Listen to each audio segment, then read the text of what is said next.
अर्नब आया, वो directly studio आया और स्टूडियो से लाइव गया। वो उसका कन्विक्शन का मामला है अर्नब का। जो लोग कहते हैं ना कि ये ऐसा है वैसा है, साइड लेता है और अन बायस्ड है, वो तो खुद कहता है मैं बायस्ड हूँ।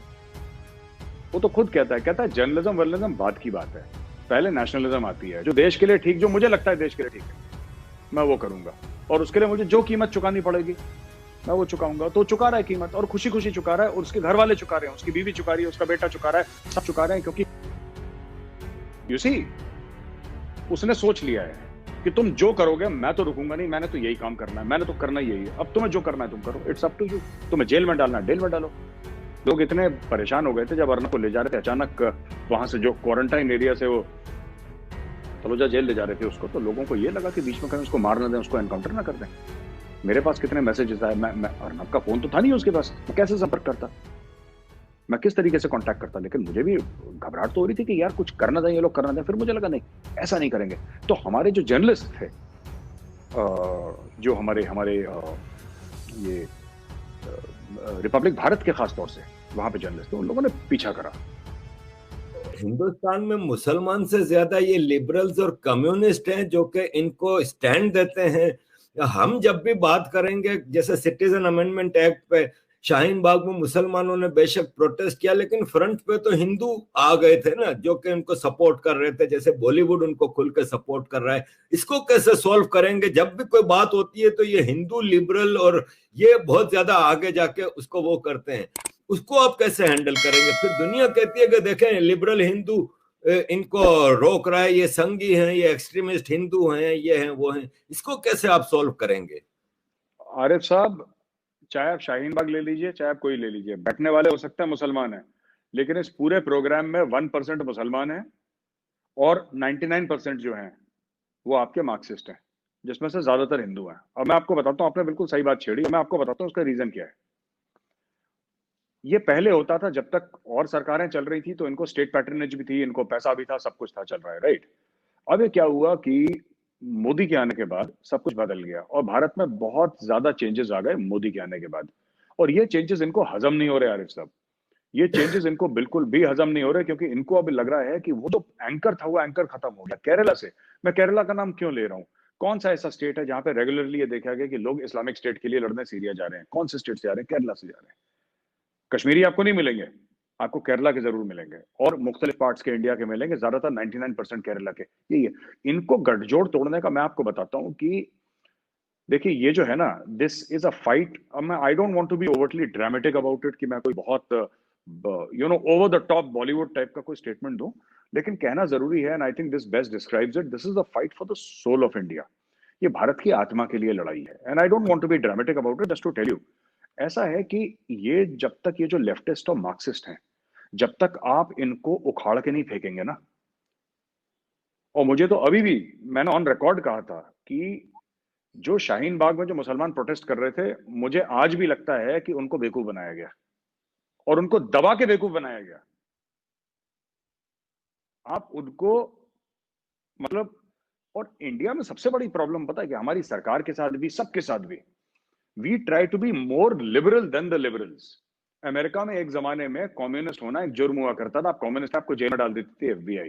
It was a proper crime American penal code के तहत। It was a crime to be a communist. But हम तो भाई अमेरिका से भी बड़ी डेमोक्रेसी है, हम तो सबसे बड़ी डेमोक्रेसी है, तो भाई इंडिया में आप जो कुछ कहें फ्रीडम। अच्छा, दूसरी चीज ये है कि जो इंडिया में लिबरल कहते हैं वो सबसे बड़ा मक्कार है। जो इंडियन अपने आप को लिबरल कहे वो सबसे बड़ा मक्कार, सबसे बड़ा धोखेबाज है। और धोखा देश को नहीं दे रहा, वो अपने परिवार को, अपने दोस्तों को धोखा दे रहा है। लिबरल का क्या मतलब है? लिबरल का क्या मतलब है आरिफ साहब? लिबरल का ये मतलब है कि साहब, मेरे आरिफ साहब से इख्तलाफात हो सकते हैं, मैं आपकी बात से जिसको कहते हैं कि मैं आपकी बात से अग्री नहीं भी करता हूं, राइट, लेकिन आपकी बात कहने का जो आपका हक है, मैं उस हक की इज्जत करता हूं। एक फ्रेंच फिलोसोफर था, आई थिंक वोल्टेयर या कोई था, जिसने बोला था कि I disagree with every word you say, but I shall defend to death your right to say it. ठीक है ना? अब देखिए क्या होता है कि जो इंडियन लिबरल्स हैं वो किसी और की बात नहीं सुनना चाहते। आप जाइए, आप जेएनयू कहीं और में जाइए, अगर आप उनके आइडियोलॉजी से अलग कुछ बोलेंगे, वो जोर जोर से चिल्लाना शुरू कर देते हैं, हेकलिंग शुरू कर देते हैं, फिर अपने आप को लिबरल्स कहते हैं। क्यों? क्योंकि उनको अच्छा लगता है अपने आप को लिबरल्स कहना। ये लिबरल है नहीं, दीज पीपल आर एक्चुअली, जो इंडिया के लिबरल्स हैं आरिफ साहब, ये सबसे बड़े एक्सट्रीमिस्ट हैं। This is a terrorist mindset कि आप किसी को टॉलरेट कर ही नहीं सकते, ये किसी को टॉलरेट नहीं कर सकते। आप टीवी डिबेट्स पे भी देखिएगा कि आप बात करेंगे, वो अगर मुझे कोई बोल रहा है तो ठीक है, कभी कभी गर्मा गर्मी हो जाती है, वी इंटरप्ट ईच अदर, और मैं भी करता हूं, मैं भी इसके लिए गिल्टी हूं, बट जनरली आई ट्राई, मैं कोशिश करता हूं, मैं कामयाब नहीं होता 100%, 50% कामयाब हो जाता हूं मैं, कि भाई कोई और बोल रहा है कि बीच में इंटरप्ट ना करें। लेकिन आप जब भी आप बात करेंगे, अगर वो लेफ्टिस्ट होगा, अगर वो मार्क्सिस्ट होगा, जरूर बीच में इंटरप्ट करेगा, क्योंकि अपने माइंड में वो आइडियोलॉजिकल लड़ाई, इनको टाइट करना पड़ेगा, कानून बनाना पड़ेगा। आपको एक बात पता है, एक सीआरपीएफ जो हमारी फोर्स है, सेंट्रल रिजर्व पुलिस फोर्स, उसके मैं एक ऑफिसर से बात कर रहा था, मैं शूट करने गया था रेड कॉरिडोर, और मैं रेड कॉरिडोर के बिल्कुल वो झिरम घाटी वाला एरिया है जहां पे एम्बुश वैम्बुश आईडीज वाईडीज, वो पूरे एरिया में मैं बहुत घुमा हूं सीआरपीएफ के साथ। वो ऑफिसर, हाईली डेकोरेटेड ऑफिसर, जिसने बहुत एक्शन करा, जिसने बहुत वहां पे नक्सलवाद के खिलाफ लड़ाई लड़ी, बिल्कुल जिसको कहते हैं ना, हिंदी में कहते हैं शेर का बच्चा, उसकी आंख से आंसू निकल गए, और उसने ऑफ कैमरा मुझे एक बात ये बताई, उसने बोला, मेजर साहब आप बताइए सर, मैं नक्सलों के साथ लड़ूं कि मैं कोर्ट में केस लड़ूं? क्योंकि इनको नक्सल को सपोर्ट करने वाले दिल्ली में, पता नहीं कैसे मैसेज जाता है, यहां पे एनकाउंटर होता है, वहां पे मेरे खिलाफ दिल्ली में केस हो जाता है।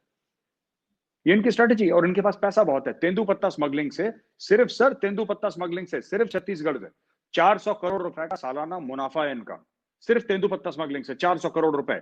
इसके अलावा सुनिए आप, टिम्बर स्मगलिंग, जंगल के जंगल काट के ये लोग बेचते हैं, करोड़ों हजारों करोड़ों रुपए का फायदा है। ये एक्सटॉर्शन करते हैं, ये टैक्स कलेक्शन सेंटर्स लगाते हैं, इनके पास फंड्स की कोई कमी नहीं है रेड और कॉरिडोर में। फंडिंग भी है जी फॉरेन फंडिंग भी है, जैसे कि चर्चों वगैरह को। सर बिल्कुल बिल्कुल आरिफ साहब, फॉरेन फंडिंग तो है, पर मैं बता रहा हूं, इनके पास खुद का इतना पैसा है कि ये फॉरेन को फंड कर दें। ये तो फॉरेन से फंडिंग क्यों लेते हैं, इनके पास इतना पैसा है, इनके पास हजारों करोड़ रुपए हैं रेड कॉरिडोर में, thousands of crore of rupees इनके पास पैसा है। और ये पैसा क्या, टॉप वकील इनके पास पहुंच जाएंगे, ह्यूमन राइट्स वाले, इनके सेट वकील हैं 8-10, उनका काम ही है, ये वहां से फोन आया यहाँ पे केस फाइल करा, यहाँ पे फोन आया केस फाइल करा। तो इन्होंने ऐसे हाथ बांध दिए हैं और ये काम करते हैं। आपको इंडिया को देखिए, फौज में एक कहावत है, आयरन फिस्ट इन वेलवेट ग्लव, यानी कि एक लोहे का पंजा और ऊपर से वो मखमल होता है ना, जो क्या बोलते हैं, मलमल, वेलवेट, वो चढ़ाया हुआ है। जो आम हिंदुस्तानी है, वो हिंदू हो, मुसलमान हो, सिख हो, ईसाई हो, जो कि बिल्कुल बेगुनाह है, मासूम है, जिसका कोई लेना देना नहीं है, उसके लिए तो वेलवेट ग्लव होना चाहिए इंडियन गवर्नमेंट का। और जो ये सब उल्टी सीधी बातें करते हैं, राइट, आप उसके लिए वेलवेट ग्लव निकालो, they should see India's iron fist. You have to be absolutely brutal, absolutely ruthless. अभी शर्जील इमाम का केस कल आया था। शर्जील इमाम का केस क्या था, शर्जील इमाम ने एक्चुअली बोला कि मैं वो काट दो एरिया चिकन नेक का। अब दिल्ली कोर्ट ने बोला है, दिल्ली हाई कोर्ट ने बोला है कि हाँ, उसके खिलाफ सब्सटेंशियल एविडेंस है हमारे पास कि we can proceed with the case. तो ये लोग ऐसा कर रहे हैं, ये लोग कॉन्स्टिट्यूशन ऑफ इंडिया को सामने रखते हुए, फ्रीडम ऑफ स्पीच को सामने रखते हुए, सब कुछ सामने रखते हुए, उसके पीछे छुप के, राइट, आप ये आपको गाली देंगे, राइट। हमें तो बचपन से मेरे घर में ये सिखाया गया है कि हर एक मजहब की इज्जत करो, राइट। मैं आपको बता रहा हूं, हर एक मजहब की इज्जत करो, क्योंकि सब बराबर है। मैं एज अ हिंदू, मैं ये नहीं समझता कि मेरा मजहब किसी और के मजहब से सुपीरियर है, नहीं है सुपीरियर, हम सब बराबर हैं, उसने बनाया है सबको, हम बराबर, आप बराबर, सब बराबर हैं, ठीक है। आपको भी काटोगे खून निकलेगा, मुझे भी काटोगे खून निकलेगा। ये क्या करते हैं कि इन्होंने इसमें लेफ्ट के साथ यहाँ पे रेडिकल इस्लाम मिक्स कर दिया। इसलिए जब आप शाहीन बाग का वो देख रहे थे, जो बेचारे गरीब मुसलमान थे वहां पे बैठे, उनको तो पता ही नहीं, ठीक है, वो तो आके बैठ गए वहां पे, उनको बोला बैठ गए, वो बेचारे बैठ गए, उनको पैसा मिला, बिरयानी मिली, जो मिला वो बैठ गए बेचारे। अब क्या था कि इसमें जो इस्लामिस्ट थे, रेडिकल इस्लामिस्ट, शर्जील इमाम जैसे, या वो उमर, क्या नाम है उसका, उमर जैसे, जो जेएनयू के, हाँ, उमर खालिद खालिद और शैला राशिद, ये सब लोग क्या करते हैं कि दीज आर रेडिकल इस्लामिस्ट्स, जो कि लेफ्टिस्ट्स का जामा पहन रखा है इन्होंने, यानी कि हैं दिल से रेडिकल इस्लामिस्ट्स, लेकिन सामने दिखाएंगे कि हम लेफ्टिस्ट्स हैं। फिर ये कॉन्स्टिट्यूशन ऑफ इंडिया का हवाला देंगे, आप टीवी डिबेट्स में देखिए हर समय कॉन्स्टिट्यूशन ऑफ इंडिया, वो। और मैं तो कश्मीर अक्सर जाता रहता हूं, जो टीवी डिबेट्स पे दो तीन, ज्यादा नहीं, 5-7 रेगुलर हैं कश्मीरी पैनलिस्ट, 2 ऐसे हैं मैं जिनका नाम नहीं लूंगा, बाकी 4 ठीक हैं बिल्कुल, या 5 ठीक हैं, 2 ऐसे हैं जो रेगुलर बात करेंगे सिर्फ कॉन्स्टिट्यूशन ऑफ इंडिया की, सिर्फ कॉन्स्टिट्यूशन ऑफ इंडिया की। आपको लगेगा देखो कितना भला आदमी है, पर मैं कहता हूं कि इसी आदमी का वीडियो, इन्हीं दो शख्स का वीडियो आप देखिए, 1 साल पहले का, एब्रिगेशन ऑफ 370, इन्हीं लोगों ने पाकिस्तान जिंदाबाद बोल रखा है। बाबर कादरी को तो गोली मार दी, टेररिस्ट ने जी गोली मार दी, जी। है ना। और वहां पे और एक दो और हैं यहाँ पे, जो ऐसे ही, जब यही लोग कहते थे कि हुर्रियत तो बहुत अच्छी है और कश्मीरियों का वो करती है, ये करती है, अब जब से हुर्रियत चली गई इनको पैसा कहीं और से मिलने लग गया। सो ये एक बहुत बड़ा गेम है, और इसको ये डंडे के आ रहे हैं आरिफ साहब, ये डंडे के आ रहे हैं, ये ऐसे नहीं मानने वाले जो हम लोग सोच रहे हैं कि कोर्ट में केस कर लेंगे, नहीं, इनको ये नहीं, इनको ये डंडे के आ रहे हैं। ये इनको राष्ट्रीय राइफल्स वाली ट्रीटमेंट चाहिए। जब तक आरआर की ट्रीटमेंट नहीं करेंगे, ये देश की, मैं बता रहा हूं, ये देश का दोबारा एक बार पार्टीशन करवा के मानेंगे ये लोग। ये आपने बिल्कुल सही कहा। अभी हमने एक और चीज देखी है कि कम्युनल पॉलिटिक्स का इंडियन कॉन्स्टिट्यूशन में कहीं इजाजत नहीं है। India is a secular state जो भी है, लेकिन 1946 में इलेक्शन होते हैं हिंदू मुस्लिम की बुनियाद पे, और उसमें मुस्लिम सारी सीटें मुस्लिम लीग ले जाती है। क्या बिहार में अभी लास्ट इलेक्शन में ये रिपीटेशन नहीं हुआ? एक आदमी है अवैसी जो मुसलसल कम्युनल वेनम थूकता जा रहा है, और वो कम्युनलिज्म को एक ट्रेड बना के दोनों भाई चला रहे हैं। बिहार में इन्होंने 5 मुस्लिम सीटें जीत ली। क्या वेस्ट बंगाल, बिहार, ये जगहों पे क्या ये डेवलप नहीं हो रहा है? इसको कैसे रोकेंगे? क्या वो बार बार एक ही बात अपने खिताब में नहीं कह रहा कि मुसलमानों को यूनाइट हो जाना चाहिए और हमको लड़ना चाहिए और ये सब चीजें? क्या ये कम्युनलिज्म नहीं है? इसको क्यों नहीं रोका जा रहा? देखिए, अगर ओवैसी करेगा तो ओवैसी लिबरल है, ठीक है। अगर वही चीज कोई हिंदू करेगा तो वो कम्युनल बन जाता है। पहली चीज तो आप इंडिया का गेम समझ लीजिए, ठीक है साहब। अगर कोई हिंदू कहता है कि साहब जितनी भी शादी हुई हैं इसमें से ज्यादातर जो हैं, जो इंटरफेथ मैरिजेस हुई हैं, तो उसमें लड़का मुसलमान है, लड़की हिंदू है, ये लव जिहाद का जो भी मामला चल रहा है, तो वो कम्युनल हो जाता है। लेकिन अगर उल्टी बात हो जाती है इससे, अगर आप बरखिलाफ ले लें, जहां लड़का हिंदू है, लड़की मुसलमान है, फिर वो हिंदू कम्युनल हो जाता है। ये एक स्टैंडर्ड फीचर है। मैंने आपको क्या बोला ना, beat beat you with your own systems. आपको आप ही के सिस्टम से मारेंगे ये लोग कर रहे हैं। जहां तक ओवैसी की आपने बात करी, ओवैसी की पार्टी का नाम देख लीजिए ना। बीजेपी का नाम क्या है? बीजेपी को कम्युनल, बीजेपी का नाम है भारतीय जनता पार्टी। वो हिंदू जनता पार्टी नहीं है, भारतीय जनता पार्टी है। इसका नाम है क्या, something Muttahid Muslimeen, something like that, right. इसकी AIMM जो भी है, इसका नाम, पार्टी का नाम, ओवैसी की पार्टी का नाम। और उसके भाई, ये इसी का भाई ने तो बोला था कि 15 मिनट के लिए पुलिस हटा दो, फिर हम देखते हैं कि कौन। तो ये सब लोग कम्युनल हैं और ये वोट जीत रहे हैं। मैं आपको बताता हूं इसका फिर क्या होगा। ये, इससे फसाद होगा, मैं आपको बता रहा हूं।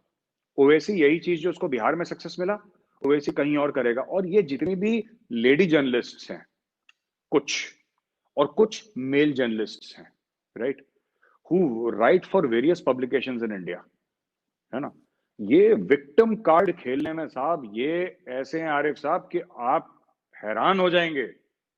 ये आपको मारेंगे, आपकी गर्दन उतारेंगे, फिर ये बेचारे भी बनेंगे और लोग इनके साथ सिंपैथाइज भी करेंगे, इनको पैसे भी देंगे और इनको घर तक भी छोड़ने जाएंगे। इन्होंने एक ऐसा निजाम यहाँ पे इंडिया में बना रखा है कि खास तौर से 2-3 जर्नलिस्ट हैं ऐसे, जिसमें 2 लेडीज हैं और एक, देयर इज वन मैन। अब आप चुटकी बताते, आप देखिए किस तरीके से विक्टिम, हाय हम विक्टिम हैं, वी आर विक्टिम्स, हमारे साथ बुरा हुआ है। और पार्टी में जब मिलते हैं तो आपस में एक दूसरे से यही बोलते हैं कि हमने हिंदुओं के ऊपर 800 साल राज करा। अगर हिंदुओं के ऊपर आपने 800 साल राज करा है, जो कि हम कह रहे हैं आपने करा है, मना नहीं कर रहे, हम नहीं कह रहे कि आपने नहीं करा, आपने करा है। अगर आपने हिंदुओं के ऊपर 800 साल राज करा है, तो कुछ साल हिंदू भी कर लें, तो फिर आपको क्यों बुरा लगता है? ये तो क्रिकेट का गेम है आरिफ साहब, यहाँ पे बैटिंग सबकी आती है, कर लें। अगर कोई गलत कर रहा है तो हिंदुस्तान का संविधान है, आपने तो तब राज करा था जब कोई भारत में संविधान था ही नहीं। वो बादशाह सलामत हुआ था, बादशाह सलामत कहता है अच्छा तुम हिंदू हो, अच्छा ठीक है, मैं शाम को बोर हो रहा हूँ और कुछ है नहीं, नाच गाना तो हो नहीं रहा, अच्छा 10 हिंदुओं को बुला के जरा सर काटो, मैं यही देखता हूँ। बोर हो रहा है, वो कर सकता है, कौन पूछने वाला है। अगर औरंगजेब ने, आज मैं आपको बताता हूँ, आपने सुना होगा छत्रपति शिवाजी महाराज जी जो, और जो सिखों के गुरु थे, कितने गुरु हैं जिनके सर कलम करे गए, जिनको इतना टॉर्चर करा गया, बॉइलिंग ऑयल में, बॉइलिंग पानी में डाला गया। मतलब मैं आपको बयान नहीं कर सकता कि क्या नहीं करा। इन लोगों ने क्यों जन्म लिया, छत्रपति शिवाजी ने क्यों जन्म लिया, सिख गुरुओं ने क्यों जन्म लिया? क्योंकि हिंदुओं को इतना ज्यादा टॉर्चर कर लिया कि किसी ना किसी को तलवार उठानी पड़ती। अगर अगर औरंगजेब प्यार से रहता, अगर औरंगजेब हिंदुओं के खिलाफ गलत काम ना करता, टॉर्चर ना करता, उनकी औरतों को नहीं उठाता, उनके आदमियों के सर कलम नहीं करता, छत्रपति शिवाजी जन्म नहीं लेते। छत्रपति शिवाजी ने हिंदू धर्म की रक्षा करने के लिए तलवार उठाई थी। और छत्रपति शिवाजी ने एक, मैं आपको आरिफ साहब, मैं आपको बता रहा हूं, कभी एक किसी को नहीं बोला होगा, किसी गैर हिंदू को, कि तुम हिंदू बन जाओ। अगर कोई बोला है तो मुझे बताएं, तो मैं माफी मांगने को आप ही शो में आके दोबारा माफी मांगूंगा कि उन्होंने बोला है। ये होती है ट्रू सेक्युलरिज्म। आपने मजबूर करा, आपने छत्रपति शिवाजी को मजबूर करा कि आप हथियार उठाओ, आपने मजबूर कर दिया उस शख्स को। वो ये सब जो लड़ाइयां हुई है ना, ये सिख गुरु थे, आपने मजबूर करा है। गुरु गोविंद सिंह जी को मजबूर करा आपने। ये खालसा पंथ जो बना, जो सिख अभी जो पगड़ी बांधते हैं और कड़ा, ये सब, ये क्यों सिखों ने क्यों जन्म लिया? जो खालसा पंथ है, खालसा पंथ ने क्यों जन्म लिया? खालसा पंथ ने जन्म लिया, एक बहुत अच्छी किताब है, आपके जितने भी व्यूअर्स हैं आरिफ साहब, मैं उनसे रिक्वेस्ट करूंगा, एक किताब है, एक इट्स एक्चुअली फारसी में पोएम है, उसका इंग्लिश में ट्रांसलेशन है, it is called Zafarnama. Zafarnama है, और उसका इंग्लिश में भी ट्रांसलेशन है। ओरिजिनल किताब, ओरिजिनल जो थी, ये गुरु गोविंद सिंह जी महाराज ने लिखी थी। जफरनामा उन्होंने तब लिखी थी जब चमकौर साहब की, बैटल ऑफ चमकौर साहब हुई थी, तो वो लड़ाई हुई थी। उसके बाद जो अपनी जबान तोड़ी थी औरंगजेब ने, बादशाह होने के, उसने, औरंगजेब ने, जो अपने आप को 5 वक्त का नमाजी बोलता था और सच्चा मुसलमान बोलता था, उसने कुरान शरीफ पर हाथ रख के कसम खाई थी, उसने कसम तोड़ दी। तो कसम तोड़ने के बाद यहां से उसने, यहां से उसको एक चिट्ठी मिली, और चिट्ठी किन्होंने लिखी? चिट्ठी लिखी गुरु गोविंद सिंह जी महाराज ने। और complete poem it was called Zafarnama, आप पढ़िएगा उसमें इतना। और जफरनामा, मैं बार बार कहता हूं, Zafarnama should be the premise for India's foreign policy. रीढ़ की हड्डी तो हो यार, सॉलिड। देखें, छत्रपति शिवाजी महाराज के बारे में तो हमने भी पढ़ा है कि इवन इन्होंने जंग के दौरान भी मुसलमान सिविलियन की रक्षा की थी, और कई ऐसे वाकयात थे जिसमें इन्होंने कैदी जो मुसलमान थे उनकी भी रक्षा की थी, और उनको भी वापस भेजा था जिंदा। वरना मुसलमानों की ये रिवायत नहीं है, इवन कुरान में मौजूद है कि जंग के दौरान जहां कुफार को देखो मार दो। आगे आपसे इसी हवाले से एक सवाल है, जर्नलिस्ट की आपने बात की थी अभी, जो हमारे भारत देश के एक जर्नलिस्ट हैं अर्नब गोस्वामी जी, और अर्नब ने वो इश्यूज उठाए जो किसी की हिम्मत नहीं थी उठाने की, जो सोच भी नहीं सकते थे ये जर्नलिस्ट जिनके आप नाम नहीं ले रहे, लेकिन सब जानते हैं कि आप किन के बारे में बात कर रहे हैं। ये लोग सदियों से एक ही किस्म की जर्नलिज्म को प्रमोट कर रहे हैं, लेकिन अर्नब ने उस इकोसिस्टम को तोड़ा, और अर्नब ने एक नई जर्नलिज्म और सच बोलने की मतलब कीमत भी बहुत हो चुका रहे हैं। क्या केस है ये, क्यों उनके पीछे पड़े हुए हैं कुछ लोग, एक खास तौर पे एक स्टेट की सरकार? देखिए, उनके खिलाफ सिर्फ महाराष्ट्र की सरकार नहीं पड़ी, उसके पीछे तो, वो कहते हैं ना, डॉन के पीछे 11 मुल्कों की पुलिस पड़ी है। तो इसके पीछे तो पुलिस नहीं तो लोग तो कम से कम पड़े ही हैं काफी अर्नब के। अर्नब थोड़ा सा, वो पंजाबी में कहते हैं ना मलंग, वो आरिफ साहब वो थोड़ा मलंग टाइप का आदमी है वो। मैं तो उसको बहुत तब से जानता हूँ, जब से हम लोग 19-20 साल के थे, 18-19 साल के, मैं तब से अर्नब को जानता हूँ, 19-20 साल से। तो when we very very young, college में थे, वो तब भी वैसे ही था, आज भी वैसे ही है। वो मलंग टाइप का है वो, उसने जो सोच लिया उसने सोच लिया। उसका एक, आपने देखा होगा जब वो जेल से छूट कर आया और जेल में उसके साथ कितना बुरा सलूक करा, जो करा, उसका कितना किलो वजन घट गया दिख रहा था साफ बिल्कुल। और पता नहीं उसको खाना दिया नहीं दिया, क्या करा, किस हाल में रखा। अर्नब आया, वो डायरेक्टली स्टूडियो आया और स्टूडियो से लाइव गया। वो, उसका कन्विक्शन का मामला है अर्नब का। जो लोग कहते हैं ना कि ये ऐसा है वैसा है, साइड लेता है और बायस्ड है, वो तो खुद कहता है मैं बायस्ड हूं। वो तो खुद कहता है जर्नलिज्म वर्नलिज्म बाद की बात है, पहले नेशनलिज्म आती है। जो देश के लिए ठीक, जो मुझे लगता है देश के लिए ठीक है, मैं वो करूंगा, और उसके लिए मुझे जो कीमत चुकानी पड़ेगी मैं वो चुकाऊंगा। तो चुका रहा है कीमत, और खुशी खुशी चुका रहा है, और उसके घर वाले चुका रहे हैं, उसकी बीवी चुका रही है, उसका बेटा चुका रहा है, सब चुका रहे हैं। क्योंकि यू सी, उसने सोच लिया है कि तुम जो करोगे मैं तो रुकूंगा नहीं, मैंने तो यही काम करना है, मैंने तो करना ही यही है, अब तुम्हें जो करना है तुम करो, इट्स अप टू यू। तुम्हें जेल में डालना है जेल में डालो।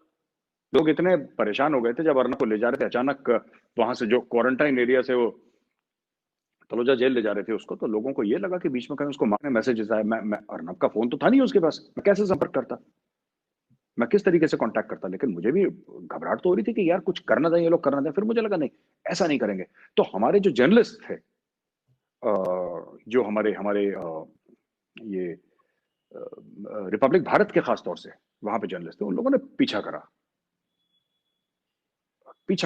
जर्नलिस्ट ने, और वो पीछे भागे। और तो हर समय कैमरा की नजर में तो वो कुछ कर नहीं पाए। अब वो जेल के अंदर अर्नब को डाल दिया, तलोजा जेल के अंदर। अब डाल दिया अर्नब को जब जेल के अंदर, तो उसके बाद फिर वो अलग अलग जगह रिफ्यूज हुई। फिर सुप्रीम कोर्ट ने जो बोला, आइकॉनिक जजमेंट है सुप्रीम कोर्ट की। सुप्रीम कोर्ट ने बोला भाई आप, अगर आपको नहीं पसंद है, वही तो मैं बार बार कहता हूं लोगों से, तुम्हें नहीं पसंद है अर्नब गोस्वामी, तुम देखते क्यों? और ये लोग इतने बेवकूफ हैं जो अर्नब को अपोज करते हैं, ये देखेंगे भी अर्नब की शो, या अर्नब की शो देखते भी हैं, फिर अर्नब को, रिपब्लिक को गाली भी देते हैं, और अगले दिन फिर 7 बजे पूछता है भारत, टीवी खोल के बैठ जाएंगे उसके सामने। अरे तुम्हें अर्नब नहीं पसंद है ना, उसकी शक्ल नहीं पसंद है, मत देखो उसको। अर्नब तुम्हारे घर गया था हाथ जोड़ के कि भाई साहब आ जाओ, ये देखेंगे फिर। तो ये इन लोगों का, you can't do anything about such people. वो अपने काम पे लगा हुआ है। मेरी कल भी उससे मुलाकात हुई थी अर्नब से, तो वो लगा हुआ है अपने काम पे। परसों मिला था मैं, कल नहीं मिला था, परसों मिला था। वो अपने काम पे लगा हुआ, वो नहीं रुकने वाला आरिफ साहब। अच्छा, मेजर साहब, सरहद के उस पार चलते हैं। एक वहां पे जमात है पीटीएम। आपने देखा होगा कि पख्तून को पाकिस्तान की पंजाबी आर्मी ने हमेशा यूज किया। इवन 1948 में जेएनके में भी इन्फिल्ट्रेशन पख्तूनों के जरिए करवाई गई। अफगान वॉर में पख्तून टेररिस्ट भी पख्तून था, मर भी पख्तून रहा था, और पंजाबी आर्मी डॉलर लूट रही थी।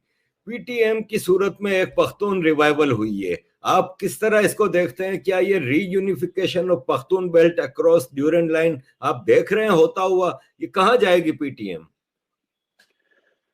आरिफ साहब, एक तो मैं पीटीएम को देख के बड़ा सरप्राइज हूँ। मुझे ना बात समझ में नहीं आती, क्योंकि पठानों पे कोई राज नहीं कर पाया। थोड़े समय के लिए उस एरिया पे राज था जब महाराजा रंजीत सिंह जी थे। पठानों पे तो कभी, पठानों ने तो सोवियत रशिया को, यू नो उससे भिड़ गए, सोवियत रशिया से भिड़ गए। पठान भिड़ गए आपके अमेरिका से भिड़ गए। तो जो पीटीएम है, PTM is a totally peaceful movement. अब ये दूसरी बार हम देख रहे हैं। एक तो वो फ्रंटियर गांधी थे, खान अब्दुल गफार खान, जिनके वो खुदाई खिदमतगार थे और ये सब लोग थे। तो वो हमने देखा कि पठान पीसफुल है। तो ये सबसे बड़ा कॉन्ट्रडिक्शन जो मुझे लग रहा है, कॉन्ट्रडिक्शन नहीं कहूंगा बट है भी कॉन्ट्रडिक्शन, विरोधाभास जिसको हिंदी में कहते हैं, कि पीसफुल पठान हम देख रहे हैं क्योंकि वहां पे वायलेंस नहीं हुआ पीटीएम की रैलीज में ना। वो मंजूर पश्तीन है, वो तकरीर करता है, लाखों लोग इकट्ठा हो जाते हैं। पर देखिए, एक बात तो मैं मानता हूं, और आरिफ साहब आप भी मानेंगे, ड्यूरेंट लाइन जो है ये फेक है। ड्यूरेंट लाइन फेक है। जो ग्रेटर पश्तूनिस्तान की बात करते हैं, चाहे वो इस तरफ हो चाहे वो उस तरफ हो, ड्यूरेंट लाइन के वेस्ट में हो, ड्यूरेंट लाइन के ईस्ट में हो, right, whether it is Khyber Pakhtunkhwa और वेदर इट इज अफगानिस्तान, ये हैं कल्चरली एक ही हैं लोग, ठीक है। They are one people and Durand line was created by the British. It is a fake line. और मैं बता रहा हूं, ये जो पाकिस्तान कहता है ना कि यार तालिबान अगर आ जाएगा वहां पे, इख्तिदार में आ जाएगा काबुल में, तो कुछ फायदा, तालिबान भी नहीं मानता ड्यूरेंट लाइन को। तालिबान 24 घंटे राज नहीं कर सकता जिस दिन ये बोलता है कि वी एक्सेप्ट ड्यूरेंट लाइन। तो पाकिस्तान को लग रहा है कि अभी तो ठीक है, हम इंडियन एम्बेसी पे हमला करवा दें और अमेरिकन पे हमला करवा दें, पैसे लूट दें, कल की कल देखेंगे, कल की कल नहीं देखेंगे। अगर तालिबान ने भी राज करा, Taliban can not accept Durand line. ये सबसे बड़ी इनकी जो एक्लीज हील है, जो सबसे बड़ी दुखती रग है, यही है। जो बॉर्डर है Durand line between Afghanistan and Pakistan, ये सब, ये जो पश्तून तहफुज मूवमेंट है, ये कभी ये लोग अग्री नहीं करेंगे। और पश्तून तहफुज मूवमेंट का साहब, आप जलालाबाद से लेकर काबुल, कंधार, कहीं पर भी जाइए, पश्तून तहफुज मूवमेंट का बच्चा बच्चा जानता है, वाकिफ है उससे, बच्चा बच्चा सपोर्ट करता है। ये बहुत बड़ी बात है। और मंजूर पश्तीन की उम्र क्या है? अभी तो कुछ भी नहीं, बच्चा ही सा है मंजूर पश्तीन, छोटा सा ही तो है। उसकी क्या उम्र है? एक अकेले बंदे ने ऐसा बिल्कुल, जिसको कहते हैं ना ट्रक की बत्ती के पीछे लगा रखा है पूरी पाकिस्तानी आर्मी। और आप बिल्कुल ठीक कह रहे हैं। आप ये तो छोड़ दीजिए, 1979-89 के बीच में जो वहां पे लड़े, जो यहां से गए लड़ने के लिए, पाकिस्तान से भी पठान थे, राइट। जो 47-48 में इंडिया आए कबाली, वो पठान थे। जो इन्होंने शुरू में 90s में जो कश्मीर में भेजे थे पठान भेजने के लिए, वो अफगान, वो पठान थे। तो ये तो, जब इनको लगता है कि हम कुछ ऐसा करें जिसमें कि यू नो किसी और का बच्चा मरे, ये पठान को भेजते हैं। पाकिस्तानियों की बात कर रहा हूं। पंजाबी फौज डॉलर लूटती है, और जब जब भी पंजाबी फौज, पाकिस्तानी पंजाबी फौज लड़ी है, उसने मार खाई है। इनकी बहुत बुरी पिटाई हुई है। ये जब भी हीरो बनते हैं मार खाते हैं। ये एक सबसे बड़ा जो हीरो है पाकिस्तान का कारगिल वॉर का, उसका नाम है कैप्टन कर्नल शेर खान, जिसको पाकिस्तान का जो हाईएस्ट गैलेंट्री अवार्ड है, उसको एक इंडियन ब्रिगेडियर के रिकमेंडेशन पे मिला था। उस ब्रिगेडियर का नाम है ब्रिगेडियर एमपीएस बाजवा, जो कि वहां पे जब टाइगर हिल पे चढ़ाई हुई थी तो he saw this young officer fighting, and जब वो ऑफिसर मरा, यानी कि कप्तान कर्नल शेर खान जब मारा गया इंडियन आर्मी के थ्रू, 8 सिख ने मारा था, 8 सिख रेजिमेंट ने मारा था, तब वो जब बॉडी लेकर आए तो उसको पता लगा कि ये तो ऑफिसर है, और देखा कि कितनी बहादुरी से अकेले लड़ रहा था, तो उस इंडियन ऑफिसर ने उसका रिकमेंडेशन उसकी जेब में डाला कि आपको ऑनर करना चाहिए, ये तो, इसका नाम सिर्फ शेर खान नहीं है, ये है शेर का बच्चा, और वो भी खान था, वो भी पठान था, जो कारगिल में जो शहीद हुआ अपने देश के लिए, अपनी कौम के लिए, अपने मुल्क के लिए। और जिन लोगों ने उसकी बॉडी लेने से मना करा वो पंजाबी पाकिस्तानी थे। तो पंजाबी पाकिस्तानियों का किरदार ही यही है, इधर से पैसे ले लो, 2 रुपए यहां से ले लो, इसको झूठ बोल दो, ये सब। लड़ता तो पठान है इनके लिए। सर, अफगानिस्तान के बारे में एक सवाल है, लेकिन इससे पहले चूंकि आर्मी की बात निकली तो मैं आपसे एक एज ए सोल्जर आपसे एक सवाल करूंगा कि आपने आर्मी में, इंडियन प्रोफेशनल आर्मी है उसमें काम किया है, आपने कई बार ऐसी पाकिस्तानी आर्मी को भी वॉच किया होगा। आप as a professional soldier Pakistan की आर्मी को कैसे देखते हैं? क्योंकि अक्सर मैंने देखा है कि इंडियन जो फौजी हैं वो तारीफ करते हैं कि पाकिस्तान की आर्मी अच्छी है, लेकिन हमारे पापा जॉन्स वाली आर्मी को आप कैसे देखते हैं? आरिफ साहब, कर्नल एंड बिलो, मैं आपको एक लाइन में पाकिस्तानी आर्मी का पूरा किरदार बता देता हूं, कैरेक्टर, चरित्र बता देता हूं। Colonel and below highly professional, brigadier and above to chief of army staff highly corrupt. अगर कोई ये बोले, आरिफ साहब, अगर कोई ये बोले कि पाकिस्तानी आर्मी को काम नहीं आता तो आर्मी झूठ बोल रही है, तो वो आदमी झूठ बोल रहा है। पाकिस्तानी आर्मी को काम आता है, इट इज जस्ट दैट जो बटालियन लेवल पे, इन्फेंट्री बटालियन लेवल पे उनका, I think lieutenant colonel command करता है इन्फेंट्री बटालियन, वो लेफ्टिनेंट कर्नल और उसके जवान, उनकी ड्रिल्स आप देख लीजिए, उनका फायर डिसिप्लिन देख लीजिए, जब वो पेट्रोल में जाते हैं वो उनका, हम लोग तो क्या 2-4 चीजें ही तो देखते हैं हम लोग की, उनकी बेयरिंग देख लीजिए, उनका टर्नआउट देख लीजिए, उनका टैक्टिकल मूवमेंट देख लीजिए, उनका सब देख लीजिए। At the battalion level, colonel and below very professional, पर brigadier, major general, lieutenant general, chief of army staff, जो उनके टॉप रैंक्स हैं, they are a highly political, be highly corrupt, and 3 all of them want to leave Pakistan. सब के सब इनके brigadiers ऊपर सब चाहते हैं कि जल्दी से जल्दी पाकिस्तान छोड़ें, डुअल पासपोर्ट लेके। आपने पाकिस्तान का फायदा उठाया, आपने कोई पब्लिक सर्विस नहीं करी, आपने पाकिस्तान का फायदा उठाया। पापा जॉन की आपने बात करी, आपने पापा जॉन की बात करी, वो है किधर? आसिम सलीम बाजवा जो है वो है किधर? वो अमेरिका भाग गया। और बड़े पाकिस्तानी उसके ऊपर वो कर रहे थे, बड़े आंसू बहा रहे थे कि साहब, मेजर साहब, आपने गलत बात बोल दी, हमारे जनरल साहब हैं वो, और बड़े हम काबिल एहतराम हैं, और उन्होंने पाकिस्तानी फौज ये है वो है। उसने इनके पीछे लात मारी, उनको बोला बाय बाय बेटा, मेरे पास, मैं अपना पिज्जा बेचूंगा कि तुम लोगों के मुंह लगूंगा? वो अपना पापा जॉन का पिज्जा बेच रहा है वहां पे, उसको क्या फर्क पड़ता है? अब वो क्यों गया मैं आपको बताता हूँ, हो सकता है कल वो वापस आ जाए, पर वो गया ये क्योंकि वहां पे रिजाइन हो गया वो, उसका जो प्राइम मिनिस्टर के पास था, और जो सीपैक का चेयरमैन था, भाई वो ऑर्डिनेंस तो लैप्स हो गई सीपैक की। अब वो खुद पाकिस्तानी कह रहे हैं कि ऐसा कोई पोजीशन थी नहीं, पाकिस्तानी खुद कह रहे हैं, पार्लियामेंट में कह रहे हैं कि साहब ऐसी कोई चेयरमैन सीपैक की तो कोई पोजीशन थी नहीं, तो भैया तुम तनख्वाह किसको दे रहे थे फिर? वो आदमी फाइलों पे कैसे साइन कर रहा था? वो आदमी हुक्म कैसे दे रहा था? जब दोबारा शुरू होगा सीपैक, जब चाइना, अभी तो रुक गया सीपैक, जब चाइना दोबारा पैसे डालेगा तब देख लेंगे, वरना कोई बात नहीं। तो ये चीज है। मेजर साहब, 2-3 सवाल रह गए, मुझे पता है टाइम बहुत ज्यादा हो गया है, 2-3 जरूरी सवाल रह गए। जी बिल्कुल। एक अफगानिस्तान के हवाले से है कि अफगानिस्तान में अमेरिका ने कहा है कि हम अफगानिस्तान छोड़ देंगे, क्या आप देखते हैं कि अफगानिस्तान छूट जाएगा? क्योंकि अफगानिस्तान में तो जो भी आया है उसने तबाही की है, सिर्फ हिंदुस्तान है जिसने वहां पे डेवलपमेंट की है, वहां की आर्मी की, पुलिस की ट्रेनिंग, सिविल ब्यूरोक्रेसी की ट्रेनिंग, डैम बना रहा है। आप देखते हैं अफगानिस्तान विदाउट अमेरिकन आर्मी? नहीं सर, ऐसा नहीं होगा।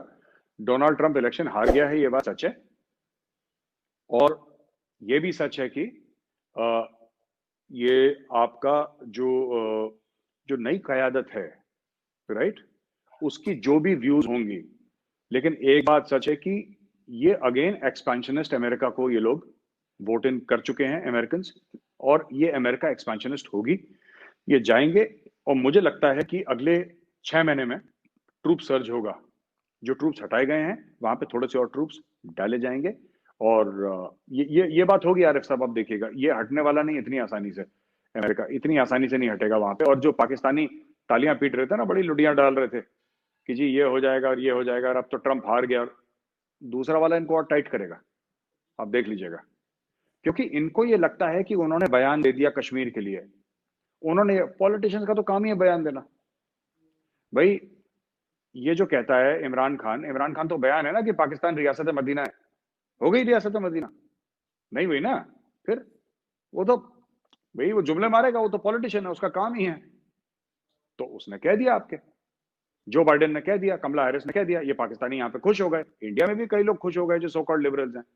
अब जब उसने अपना लेक्चर दिया पहला, आफ्टर बीइंग वाइस प्रेसिडेंट, कमला हैरिस ने, उसने 3 बार तो उसने इजराइल का नाम लिया बीच में। उसने प्रॉमिस करा है कि we will be the strongest ally of Israel. आप इजराइल के ऊपर हाथ रख के कसम खाते हैं साहब जब आप प्रेसिडेंट वाइस प्रेसिडेंट बनते हैं। यहूदी बहुत स्ट्रांग है। आप जो कह लें, आप पैलेस्टीनियंस के लिए जो आंसू बहालें, बिना इजराइल के आप थोड़ी ना अमेरिकन पॉलिटिक्स चला सकते हैं। उसी तरीके से आपको अगर अमेरिकन बिजनेस चलाना है, अगर आपको अमेरिकन बिजनेस फॉरवर्ड करना है और इस एरिया में आपको चाइना रोकना है, तो आप बिना इंडिया के आगे नहीं बढ़ सकते। ये चीज है। अच्छा सर, दो सवाल रह गए हैं। एक सवाल ये है कि आपने अभी देखा कि पाकिस्तान के शाह महमूद कुरैशी ने सऊदी अरब को तड़ियां लगाई, फिर बाजवा को जाना पड़ा पांव छूने के लिए, लेकिन वो मिले ही नहीं शाह साहब। और दूसरा हुआ, शिरीन मजारी ने फ्रांस के सदर के खिलाफ नाजीज्म और ये वो के ऊपर किया। पाकिस्तान एक डिप्लोमेटिक टर्मोइल में है। इसराइल के हवाले से सऊदी अरब में सुना है कि नेतन्याहू गए थे और मुलाकात करके आए हैं। तो क्या देखते हैं, पाकिस्तान क्या डिप्लोमेटिक आइसोलेशन की तरफ जा रहा है? आरिफ साहब, डिप्लोमेटिक आइसोलेट हो चुका है। पाकिस्तान जा नहीं रहा, वो पहुंच चुका है वहां पे आइसोलेशन की कगार पे। कगार पे भी नहीं खड़ा, आइसोलेशन में है वो। अब सिर्फ 2-3 मुल्क हैं जो यानी कि आपके चाइना ले लीजिए, क्योंकि चाइना को फायदा है पाकिस्तान से। वो भी अब चाइना देख रहे हैं धीरे धीरे, 2-3 बार ये देखा चाइना ने भी हाथ पीछे खींचा है। फिर आप और अगर देख लें, थोड़ा सा तुर्की है जो थोड़ा सा पाकिस्तान का साथ दे देगा। लेकिन ज्यादातर मैं आपको बताता हूं, इसमें साफ सीधी बात यही है आरिफ साहब की, ये जो पूरा मामला है ना पाकिस्तान के, शिरीन मजारी ने ये बोल दिया, नाथसिज्म की बात कर दी। मुझे ऐसा लगता है कि अगर पाकिस्तानी मिनिस्टर्स चुप रहें, अपना मुंह बंद करके काम करें, तो पाकिस्तानी कौम की सबसे ज्यादा खिदमत, सबसे ज्यादा सेवा ये तभी कर सकते हैं अगर ये चुप रहे। बोलते बहुत हैं, इनकी आदत है, पता नहीं क्यों बहुत बोलते हैं। इमरान खान ये रुकता ही नहीं, बोलता ही चला जाता है। शिरीन मजारी तो पुरानी डिफॉल्टर है। क्यों बोलते हो इतना? चुप रहो। Say something when you have something to say. If you don't have anything to say nothing, चुप रहो। ये सिंपल सी एक अपनी पॉलिसी होनी चाहिए किसी भी मुल्क की। ये आपने एक, अच्छा एक बात बताइए, आपने बोल दिया फ्रांस को कि नाजीज्म वगैरह, उसे क्या हासिल हो गया आपको? फ्रांस नाजी हो गया? नहीं हुआ ना। अब क्या होगा? अब क्या हुआ? अब क्या होगा नेक्स्ट? कि जैसे सऊदी अरेबिया ने आम पाकिस्तानियों को तंग करना शुरू कर दिया है, अब वहां पे जो पाकिस्तानी आएंगे उनको तंग करना शुरू कर देगा। आपके रेमिटेंसेस पे फर्क पड़ेगा। वहां पे तो खैर फिर भी डेमोक्रेसी है, इतने खुलेआम तंग नहीं कर सकते, चुपचाप ही करेंगे तंग। जितने भी अरब शेखडम्स हैं उन्होंने तो बोल दिया निकालो, अब वो टाइट कर रहे हैं। तो मुझे लगता है ये फेलियर ऑफ फॉरेन पॉलिसी भी नहीं है पाकिस्तान की, ये किसी किस्म का, ये पता नहीं क्या ड्रग एडिक्ट्स हैं ये लोग के, अजीब सा बिहेवियर है। मुझे समझ में नहीं आता है बिहेवियर कि कोई अपनी कौम के खिलाफ इतना कैसे हो सकता है। जब शिरीन मजारी ने अपना मुंह खोला था या ट्वीट करा था कि शिरीन मजारी साहिबा ने ये रियलाइज नहीं करा था कि पाकिस्तान को कितना नुकसान पहुंचा रहे हैं लोग। अगर आपको ऐसा लगता है कि फ्रांस में कुछ ऐसे कार्टून बने हैं, प्रॉफिट साहब की गुस्ताखी हुई है, तो आप उनके साथ डिप्लोमेटिकली एंगेज करें। आप उनको बोलेंगे साहब हमारी हमारी जो दिल आजारी हुई है और मुसलमान इस चीज को अप्रिशिएट नहीं करते, इससे और मामला बिगड़ेगा दो मुल्कों के बीच में। एक एक तरीका होता है। देखिए, फ्रांस की एक अलग फिलोसफी है। हम फ्रांस को ये नहीं कह सकते कि तुम सही हो कि गलत हो, ठीक है? तो पाकिस्तान को उसके साथ एंगेज करना चाहिए। आपके जो इंटेलेक्चुअल्स पाकिस्तान में है अभी भी लोग, there are people who are intellectual people, आप उनको भेजें, आप उनकी सिविल सोसाइटी के साथ एंगेज करें। एक तरीका होता है, आपने ट्वीट कर दिया कि तुम नाज़ी हो, अच्छा फिर क्या हुआ? तो हुआ क्या उससे? एंड रिजल्ट क्या निकला? ठीक डिलीट है। डिलीट अब करनी पड़ी। हाँ, वो देखिए अब उसकी इज्जत पहले भी नहीं थी, तो डिलीट करके कोई फर्क तो पड़ा नहीं। लेकिन मैं ये कहना चाहता हूं कि अगर किसी ने जैसे प्रॉफिट साहब के खिलाफ ही कुछ बोला है, तो आप जरूर उनको एक डिप्लोमेटिक तरीके से काउंटर करिए। आप उनके साथ बातचीत करिए, आप बोलिए साहब ये गलत चीज है। अगर फ्रांस में ठीक है फ्रीडम ऑफ एक्सप्रेशन है, लेकिन हमारी ये राय है कि इतना नहीं होना चाहिए, एक लेवल तक होना चाहिए। और यू नो ठीक है, फ्रांस आपसे अग्री करे ना करे, मैं अग्री करूं आप अग्री करें ना करें, लेकिन एक बातचीत का सिलसिला दो मुल्कों में जारी रहना चाहिए। ठीक है। वरना अगर आप बिल्कुल ऐसा बोल देंगे तो फिर फ्रांस फ्रांस को देखिए, फ्रांस को तो पाकिस्तान से कोई लेना देना नहीं है। फ्रांस दो कदम पीछे हट जाएगा। अच्छा आप पूरे यूरोप से कट लेंगे, क्योंकि देखिए बात क्या है कि ज्यादातर यूरोपीय मुल्क ऐसे ही हैं। फ्रांस थोड़ा ज्यादा है, पर ज्यादा यूरोपियन मुल्क वैल्यू सेम ही है ना सबके वहां पे लगभग। आप किसको किस किस को आप सर पे चढ़ाएंगे? नहीं, it's not going to happen. ये पाकिस्तान के साथ बुरा ही होगा इस चीज को लेकर। वैसे ही जैसे आप देख रहे हैं कि चाइना ने इतना ह्यूमिलिएशन किया इस्लाम का, फ्रांस ने तो कुछ नहीं किया। चाइना में कुरान तो जलाए गए, चेंज हो रहा है कुरान, मस्जिदें टॉयलेट में तब्दील कर दी, मुसलमानों को खंजीर खिलाया जा रहा है, सब कुछ है। तो उस पर तो आपकी बोलती बंद है, लेकिन आप फ्रांस के लिए फौरन ट्वीटें करते हैं। आपकी बात सही है। चाइना के हवाले से मेरा सवाल है सर, कि आप किस तरह देखते हैं ये जो चाइना की एक्सपेंशनिस्ट मूवमेंट है, इंपीरियलिस्टिक डिजाइन हैं, जैसे सीपेक है, वन बेल्ट वन रोड है, दुनिया की इकोनॉमी पे आना।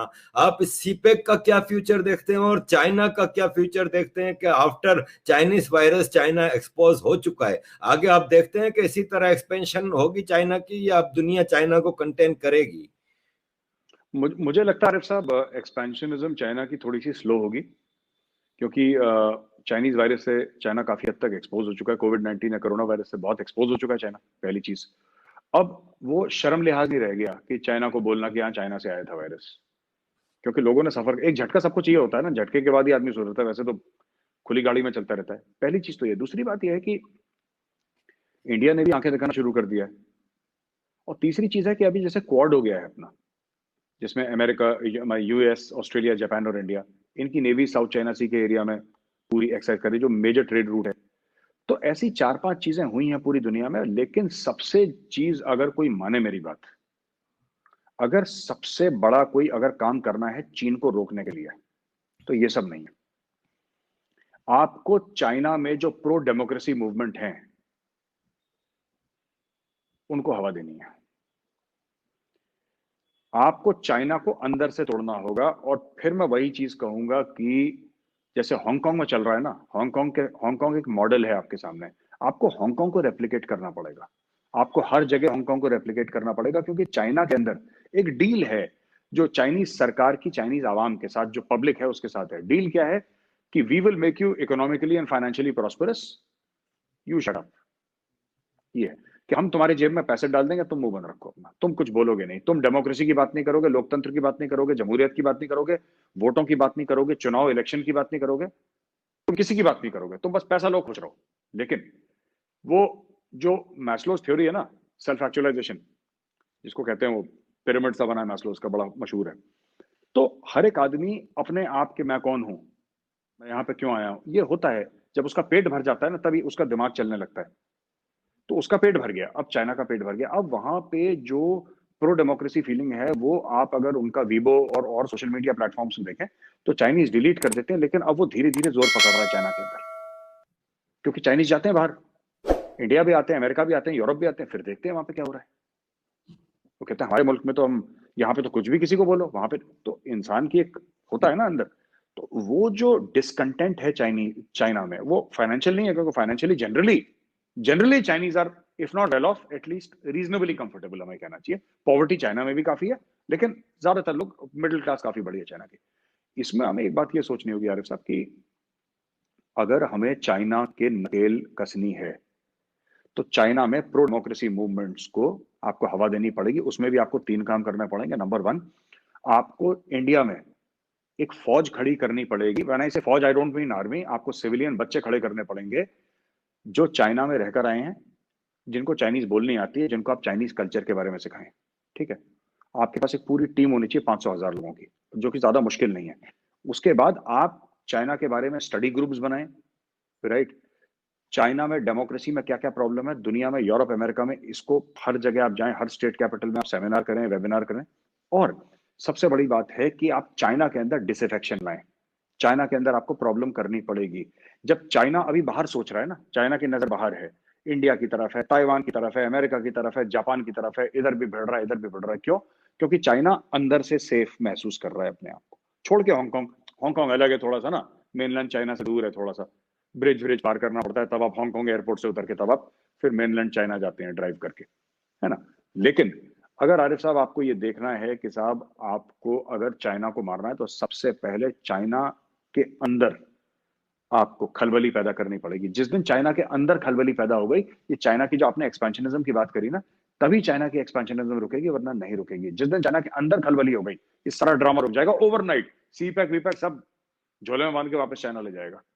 क्योंकि जब घर पे आग लगी रहती है ना, फिर बाहर किसी से लड़ता नहीं आदमी, पहले घर की आग बुझाने के फिराक में लगता है। तो घर पे आग लगाओ ना लगाओ, चाइना को हरकत में ले आओ घर के अंदर थोड़ा सा। मेजर साहब बहुत खुल के बोलते हैं आप और सच बोलते हैं, थैंक यू वेरी मच। मेरी दुआ है कि आपकी ये जबान कायम रहे, क्योंकि आप इंसानियत की बात करते हैं। मेरी कोशिश है कि कोरोना से हमारी जान छूटे, तो मैं कुंभ के मेले में मार्च के महीने में भारत आऊं, आपसे मिलने की एक बड़ी ख्वाहिश है। Thank you very much. बिल्कुल सर, बहुत बहुत स्वागत है आपका, बहुत बहुत स्वागत है सर, बहुत बहुत स्वागत है। Thank you sir, so kind of you. जय हिंद सर, जय हिंद। जय हिंद सर।